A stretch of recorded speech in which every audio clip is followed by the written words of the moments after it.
ISKCON के भक्तों ने हमें बताया कि इस्कॉन द्वारका में रुक्मिणी द्वारकाधीश स्थापित किए गए हैं। तो महाराज जी, उनका प्रश्न है, क्या ये सही है रुक्मिणी द्वारकाधीश का गौड़िया वैष्णव मंदिर में होना? कृपया करके उनके प्रश्न का उत्तर दें। गौड़िया वैष्णव मंदिर और ठाकुर वहाँ पे स्थापित है रुक्मिणी द्वारकाधीश।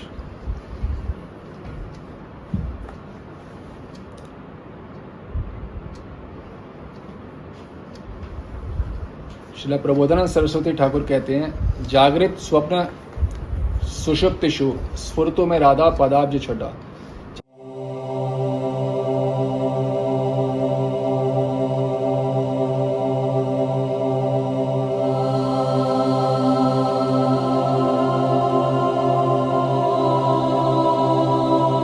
चाहे जागृत हो, स्वप्न हो, घोर निद्रा हो, मेरे को राधा रानी के चरणों की छटा मेरे अंदर निरंतर छिटकती रहे। और राधा कृष्णा प्राण मोर युगल किशोर, तो जो जिनके प्राण होते हैं वो उन्हीं की उपासना करते हैं। हनुमान जी किनकी उपासना करते हैं? कौन से विग्रह की? हनुमान जी भी विग्रह की उपासना करते हैं, मालूम है? वो भी विग्रह की उपासना करते हैं, राम भगवान के। तो जो जिनके ठाकुर होते हैं वो उन्हीं के विग्रह की उपासना करते हैं। और गौड़िया वैष्णव जो हैं, राधा कृष्णा प्राण मोर युगल किशोर, हर समय राधा कृष्ण की ही सेवा करते हैं। और सार्वभौम शतक में बताया गया दूसरे श्लोक में, श्री राधा कृष्णयोः सेवाम स्थापयित्वा ग्रहे ग्रहे। महाप्रभु ने, ये सार्वभौम शतक है, वो बता रहे हैं महाप्रभु ने सभी जगह पे राधा कृष्ण की सेवा स्थापित करी, ग्रहे ग्रहे। राधा कृष्णयोः सेवाम स्थापयित्वा ग्रहे ग्रहे। तो यदि कोई गौड़िया वैष्णव मंदिर बोल के राधा रुक्मिणी द्वारकाधीश का विग्रह स्थापित करता है, तो इससे बड़ा अन्याय उनके इनोसेंट फॉलोअर्स के लिए कोई हो ही नहीं सकता। कितना बड़ा अन्याय है कि आपके ईष्ट देव को आपके मंदिर से हटा दिया गया। आप सोचो, आपके ईष्ट देव को मंदिर से हटा दिया गया। हम राधा कृष्ण का गायत्री का जप करते हैं, राधा रानी की गायत्री, राधा रानी का मंत्र, कृष्ण का मंत्र, कृष्ण की गायत्री। द्वारकाधीश का तो मंत्र ही अलग होते हैं, रुक्मिणी द्वारकाधीश के मंत्र ही अलग होते हैं। और गौड़िया वैष्णव जो हैं, उनके उपास्य देव राधा कृष्ण हैं, रुक्मिणी द्वारकाधीश नहीं है। तो जो मंदिर में स्थापित करे गए रुक्मिणी द्वारकाधीश का मतलब राधा कृष्ण के विग्रह नहीं स्थापित किए गए होंगे। मतलब आपने गौड़िया देव वैष्णवों के उपास्य ठाकुर को हटा के रुक्मिणी द्वारकाधीश को स्थापित कर दिया। दुर्भाग्य, घोर दुर्भाग्य। This temple is destroying lives of innocent Gaudiya Vaishnavas. As simple as that. उनको ये भी नहीं पता चलेगा, आपने ठाकुर स्थापित करते रुक्मिणी द्वारकाधीश, उनको जीवन में ये भी नहीं पता चलेगा कि हमें तो उपासना राधा कृष्ण की करनी थी, क्यों मंगल आरती हम रुक्मिणी द्वारकाधीश की अटेंड करने जा रहे हैं।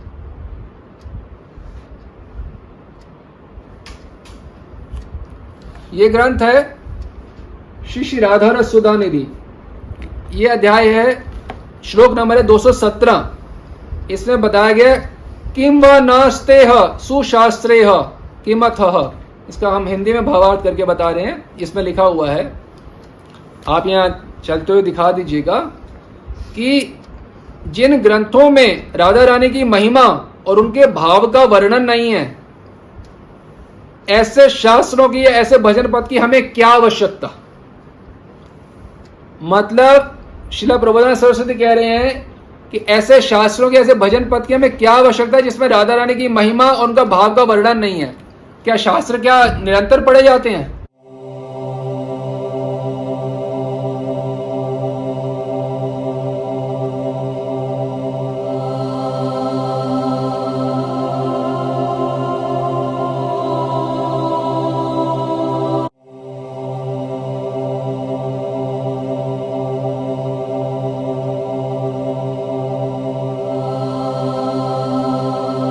नहीं, थोड़ी देर के लिए पढ़े जाते हैं।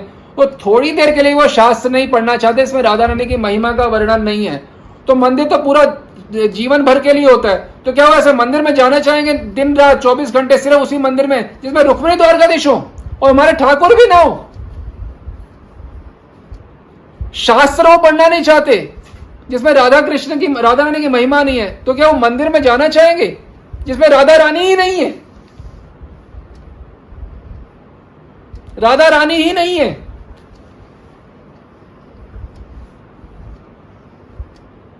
आश्चर्य की बात है, रोज आप मंगला आरती करोगे रुक्मिणी द्वारकाधीश की और पहुंच जाओगे गोलोक। ये तो कमाल हो गया, कमाल की सर्विस है आपकी। फिर तो इसका मतलब यह भी हुआ कि जो रुक्मिणी द्वारकाधीश की द्वारका में आरती करते हैं वो पहुंच जाएंगे गोलोक, क्योंकि भाई उन्होंने भी तो कोई आरती करी रुक्मिणी, तो वो गोलोक पहुंच जाएंगे। इसका मतलब जो यहां रुक्मिणी राधा कृष्ण की आरती करते हैं मंगला, वो द्वारका पहुंच जाएंगे भगवान के धाम में। कोई सर पैर है किसी बात का? अरे भाई जिसकी मंगला आरती करो उन्हीं के वहीं तो पहुंचोगे। क्या आपने गौड़िया वैष्णव में रुक्मिणी द्वारकाधीश की मंगला आरती अटेंड करने के लिए आए थे संप्रदाय में आप, कि राधा कृष्ण की प्रेम सेवा प्राप्त करने के लिए आए थे? अरे वो शास्त्र नहीं पढ़ना चाहते और हम रोज उसकी रोज मंगला करवाना चाहते हैं, रोज संध्या आरती करवाना चाहते हैं, रुक्मिणी द्वारकाधीश अटेंड करवाना चाहते हैं, गवाना चाहते हैं, पूजवाना चाहते हैं, और एट द कॉस्ट ऑफ क्या? अब सोचो तो सही, आपके ठाकुर राधा कृष्ण नहीं है आपके मंदिर में। ये कैसा गजब का गौड़िया मंदिर है कि आपके ठाकुर आपके मंदिर में नहीं है।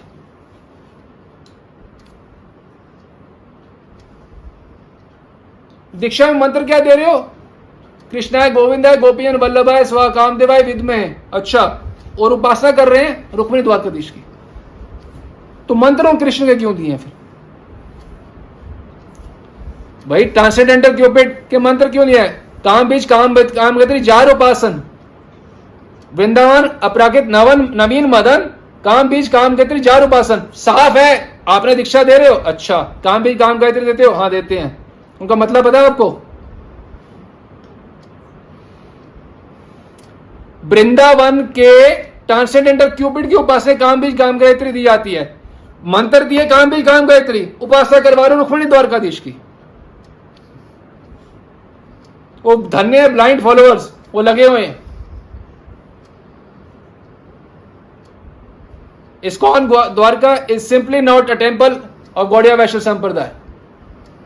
गौड़िया वैष्णव संप्रदाय का टेम्पल है तो राधा कृष्ण के ठाकुर तो विग्रह होंगे ही होंगे और महाप्रभु के विग्रह होंगे ही होंगे। एक्चुअली और कोई हो ही नहीं सकते। आप ये शास्त्रों से जानिए, प्रेम भक्ति चंद्रिका है ये ग्रंथ, किसी भी जगह में जाएं आपको ये ग्रंथ प्राप्त हो जाएगा नरोत्तम दास ठाकुर का।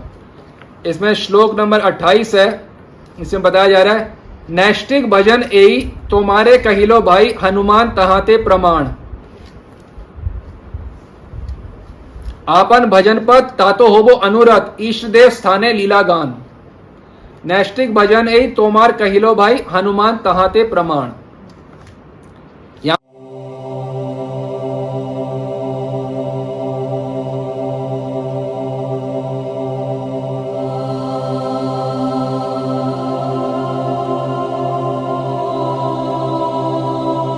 यहाँ पे बताया जा रहा है कि एक बार द्वारकाधीश ने गरुड़ जी को आदेश दिया कि हनुमान जी को बोलो कि हम द्वारकाधीश बुला रहे हैं आपको। अब हनुमान जी तो निरत राम जी की स्मरण चिंतन सेवा में निरत हमेशा डूबे रहते हैं। तो जब गरुड़ जी ने बोला कि हे हनुमान जी, आपको द्वारकानाथ श्री यादवेंद्र आपको बुला रहे हैं, तो इस भय से, इस डर से कि मेरी भगवान राम में एक निष्ठा भंग ना हो जाए, उन्होंने गरुड़ जी की बात को आदर नहीं दिया, वो नहीं गए। द्वारकाधीश ने डायरेक्ट बुलाया है। आप तो यहाँ ठाकुर की पूजा कर रहे हो ना, डायरेक्ट बुलाया हनुमान जी को, हनुमान जी नहीं गए।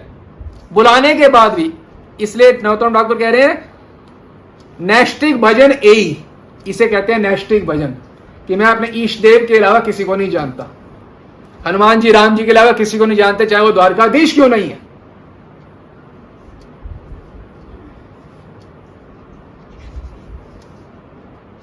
बोल रहे हैं हनुमान तहाते प्रमाण, ठाकुर महाशय बोल रहे हैं। फिर क्या हुआ, गरुड़ जी ने अंततः लीला हुई, फिर गरुड़ जी ने बोला कि वो नहीं आए हैं। तो फिर उन्होंने बोला तुम फिर जाओ हनुमान से कहना, द्वारकाधीश कह रहे हैं कि तुम्हें भगवान राम ने बुलाया। गए और फिर उन्होंने हनुमान जी को बोला कि भगवान राम ने आपको बुलाया है।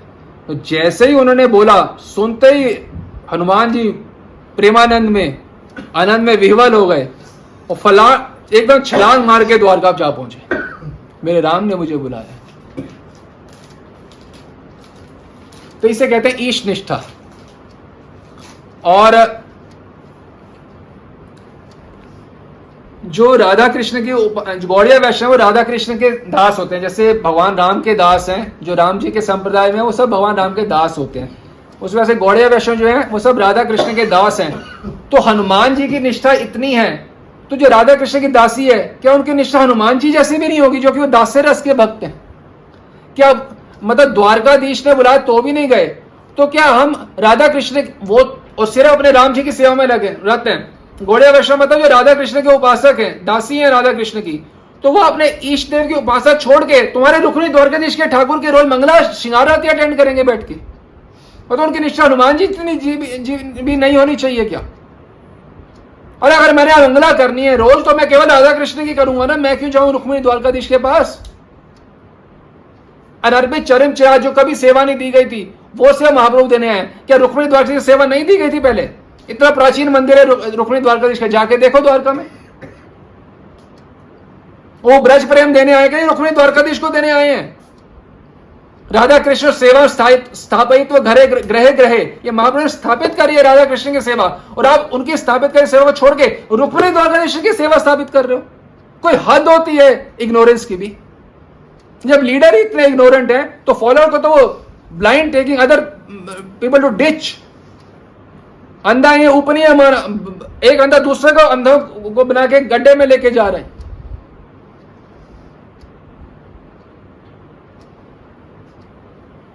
आश्चर्य, गौड़िया वैष्णव मतलब राधा कृष्ण नहीं है तो और कौन होगा?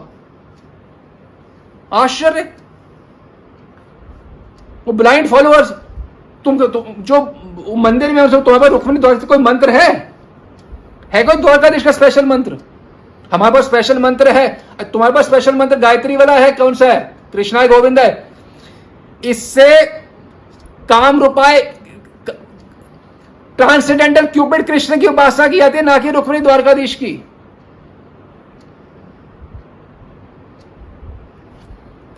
एक ग्रंथ है, और ऐसी निष्ठा जब हनुमान जी की देखी द्वारकाधीश ने, तो वो क्रोध नहीं हुए कि मैं भगवान हूं, मैंने बुलाया और आया नहीं। हनुमान बहुत प्रसन्न हुए इससे वो। इसलिए अगले श्लोक में बताया जा रहा है, श्रीनाथे जानकी नाथे चा अभेद परमात्मनि तथापि मम सर्वस्व राम कमल लोचना। मान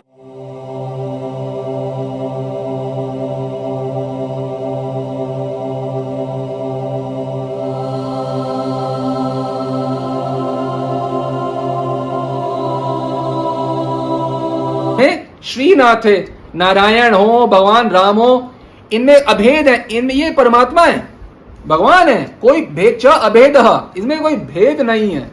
तथापि मम सर्वस्व, परंतु मेरे सर्वस्व राम कमल लोचना, वो कमल लोचन कमल नयन राम, वो मेरे सर्वस्व हैं। तो क्या हमारे सर्वस्व राधा कृष्ण नहीं है गौड़िया वैष्णव के? क्या हमारी इतनी भी निष्ठा नहीं होनी चाहिए कि मेरे सर्वस्व राधा कृष्ण है? मैं क्यों जाऊंगा रुक्मिणी द्वारकाधीश के मंदिर कभी भी? ठीक है, कभी हम वहां पास से जा रहे हैं तो सभी मंदिर प्रणाम करते हैं, नरसिंह भगवान मंदिरों, कोई वरा वामन लक्ष्मण, कोई मंदिर सब प्रणाम। ये थोड़ा कि रोज उनके मंदिर में जाके उनकी उपासना करने बैठ जाएंगे, मंगला श्रृंगार संध्या, रोज उनके दर्शन रोज जा रहे हैं, और किसको छोड़ के? राधा कृष्ण को छोड़ के। बताओ, ये तो वही बात होगी, हनुमान जी उपासना कर रहे हैं रुक्मिणी द्वारकाधीश की, राम को छोड़ के। कभी करेंगे वो? या कोई नरसिंह भगवान का शुद्ध भक्त हो, वो नरसिंह भगवान को छोड़ के सीताराम में लग जाए, कोई करेंगे वो? ना तो उनके इष्ट देव प्रसन्न होंगे इससे, और ना ये सही है। उसी प्रकार से गौड़िया वैष्णव का मतलब ये राधा कृष्ण के उपासक। स्पष्ट बताया गया चैतन्य चंद्रामृत में, हमने पहले भी बताया कि जो भाव जो है रास में भी गूढ़ रूप से बताया गया था, वही महाप्रभु देने आए हैं। राधा कृष्ण सेवा, ये तो सबको पता है, ब्रज भाव देने आए हैं। तो रुक्मिणी द्वारकाधीश का विग्रह क्यों स्थापित करेगा कोई भी जिसको नॉलेज में जो स्थित होगा व्यक्ति?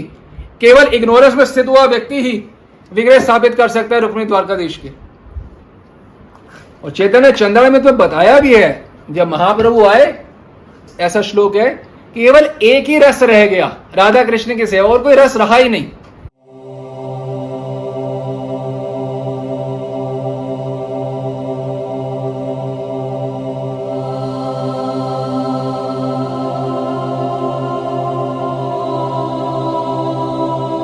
जब एक रस रह गया तो उसको छोड़ के अब राधा रुक्मिणी द्वारकाधीश को स्थापित कर रहे हो।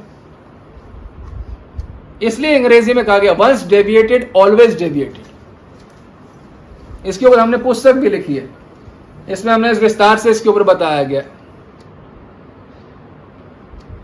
एक बार डेविएशन शुरू तो अनादिकाल तक डेविएशन रहेगा।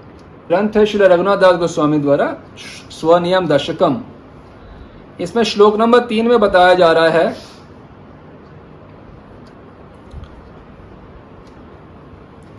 यदुपति अभि प्रौढ़ विभावः।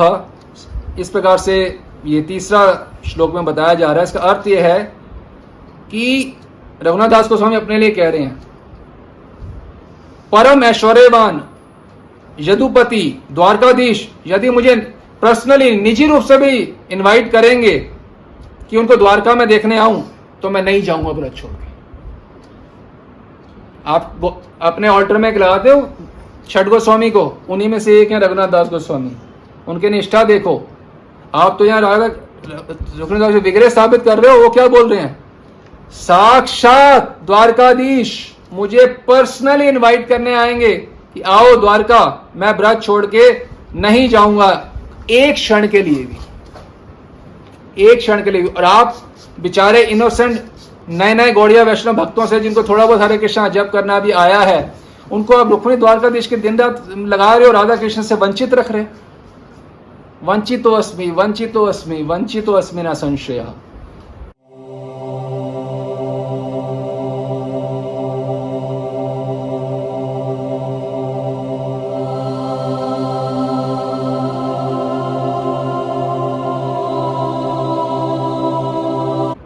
हम रघुनाथ दास गोस्वामी को फॉलो कर रहे हैं, हनुमान जी तक की अगर हम उदाहरण दे रहे हैं, नरोत्तम दास ठाकुर की ईश निष्ठा क्या होती है, कि द्वारकाधीश बुला रहे हैं तो राम तक को छोड़ रहे हैं। तो हम राधा कृष्ण, जो राम को इतनी आसक्ति है, राम को छोड़ नहीं सकते हनुमान, तो क्या हमारी आसक्ति मधुर भाव में जो मंजरी होगी राधा कृष्ण, तो इतनी आसक्ति नहीं होती कि वो राधा को छोड़ देंगी।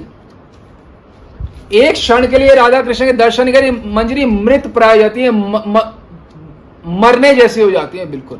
ये वृंदावन महिमामृत में बता रहे हैं शिला प्रबोधनानंद सरस्वती। क्षणम विच्छेद यह, एक क्षण का विच्छेद। इस्कॉन द्वारकाधीश में जो है वो समझ लीजिए अपने जीवन जो है उनका बिल्कुल खराब हो रहा है। आपके ठाकुर को आपसे छीन लिया गया है, और रुक्मिणी द्वारकाधीश को पता है द्वारका के ठाकुर को क्यों आपके सामने रख दिया गया है। Total ignorance of the leader. हमको फॉलो करना है गोस्वामीज को, ना कि इंस्टीट्यूशनल लीडर्स को। Save yourself. सार्वभौम शतक के श्लोक 3 में सार्वभौम भट्टाचार्य बताते हैं, सेवा श्रीव्रज योषिताम अनुगता नित्य सदा शिक्ष्यते, अर्थात महाप्रभु नित्य सदा राधा कृष्ण व गोपियों के अनुगत्य होकर भक्ति करने की ही शिक्षा देते हैं। और देखिए, घोर कलयुग इस लेवल की डेविएशन है कि इस्कॉन द्वारका को गौड़िया मंदिर कहते हैं, किंतु वहां राधा कृष्ण है ही नहीं। Leader is completely blind and those who are following are the most unfortunate Gaudiya Vaishnava devotees.